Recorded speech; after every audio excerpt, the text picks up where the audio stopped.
you guys. I knew I couldn't get away with that. Sharifa just wouldn't have it. She really didn't tell the story correctly. No, you didn't. The story was, who does she think she is coming onto our track stealing our men? Good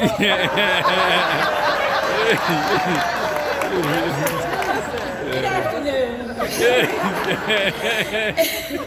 A special thanks to everyone that's sharing in tonight's celebration. You guys are still looking good?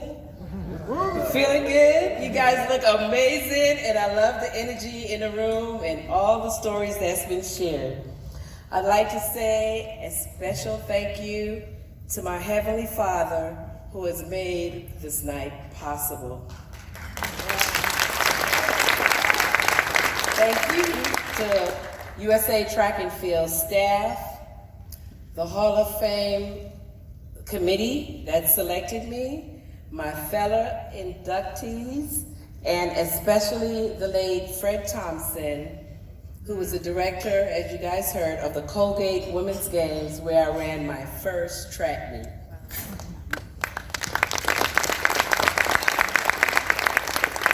I just wanted to share with you why this award is important to me. This induction connects the past with the present, recognizing the best and giving others a blueprint to success. As a young child growing up, I look forward to those train rides with my teammates to go to the Armory to compete on Friday evening.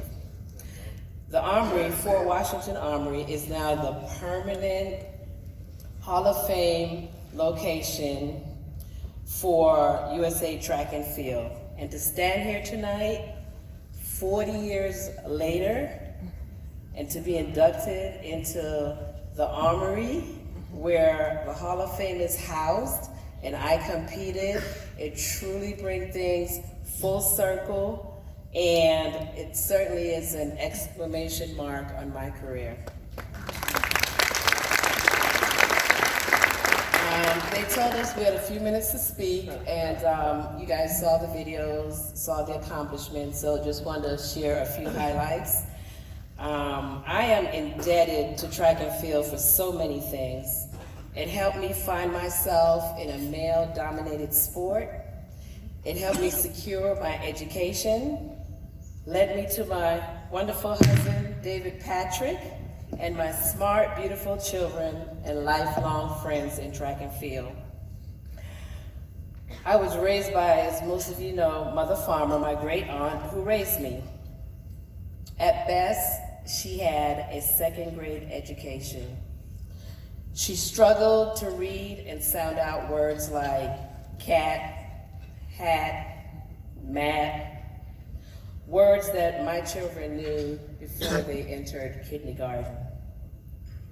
I was saddened when I saw her struggle and get frustrated because she had to wait for someone, myself or someone close to her, to read letters or to simply help her read her bills, a mail to pay her bills.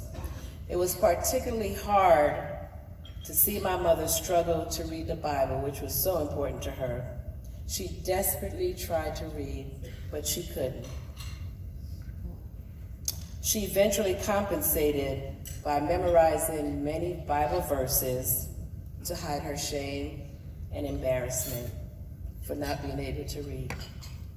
Watching my mother struggle to read is why I value education, and I was determined to get as much education as I could afford.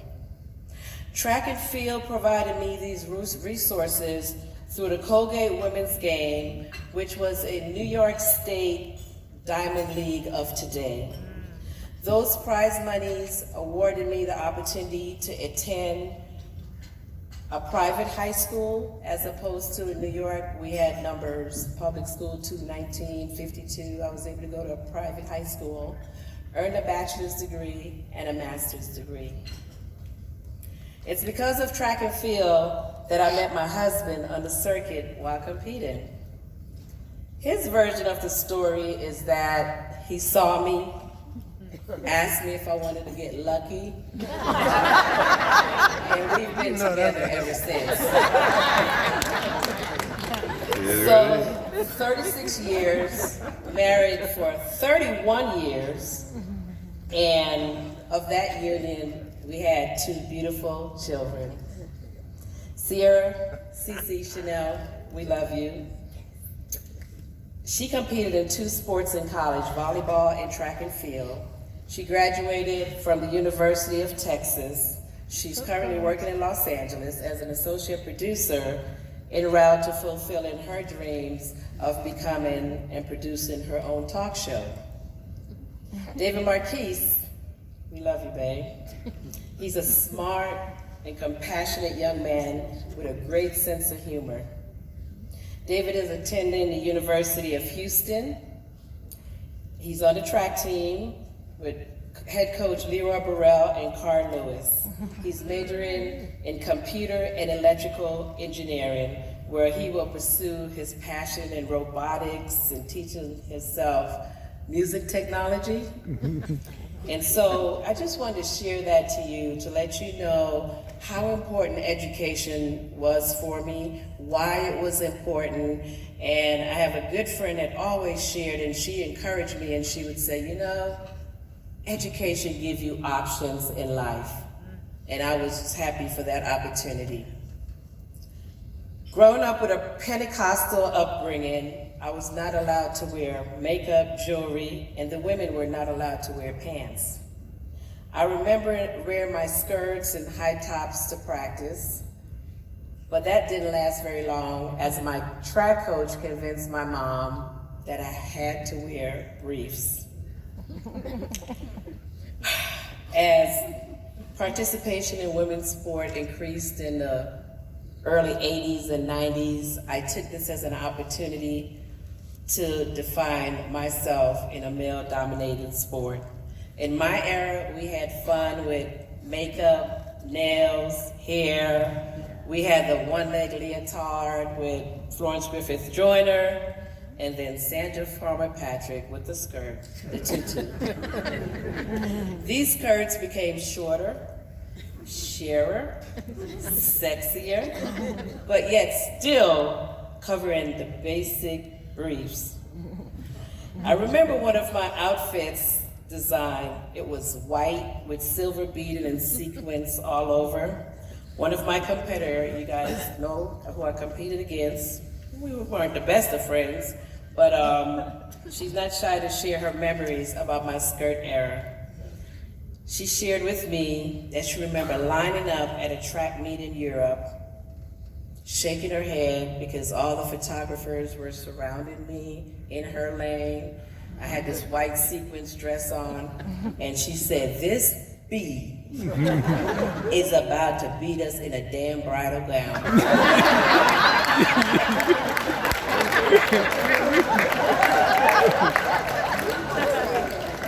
The skirt era became increasingly popular as many meat promoters negotiated a appearance fee for me to wear the skirts, entertain, rip it off, wave it to the crowd after each race. Reebok launched a skirt commercial, which was very successful, along with several ad campaigns. And so in closing, I'd like to say how thankful I am for the opportunities that track and field have given me. Learning is a lifelong process, and education gives you options in life. Don't be afraid to be unique and break through barriers. I'm forever thankful for this induction of the Hall of Fame. Thank you to my friends and all those that supported me along this journey to make this night possible. And all my family and friends that's out there, if you would just stand and get a moment of recognition, I love you.